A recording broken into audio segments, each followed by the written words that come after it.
Shruthika videos ఛానల్కి స్వాగతం. ఈ వీడియో కనుక నచ్చితే మీరు లైక్ చేయండి, సబ్స్క్రైబ్ చేయండి.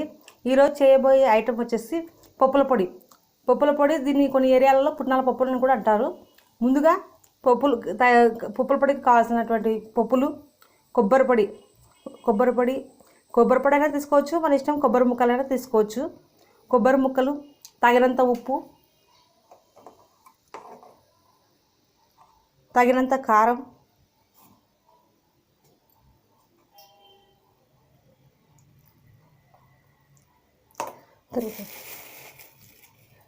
జీలకర్ర ఒక స్పూన్ పైన తీసుకోవచ్చు.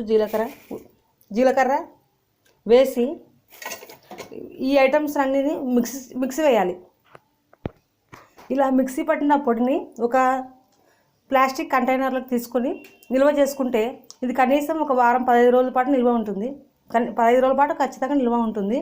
దీన్ని ఉప్మాలోకి, తర్వాత బొరుల తిరువాతలోకి, అటుకుల తిరువాతలోకి ఏ దానికైనా వాడుకోవచ్చు. చాలా టేస్టీగా ఉంటుంది. ఈ వీడియో కనుక నచ్చితే మీరు లైక్ చేయండి, సబ్స్క్రైబ్ చేయండి.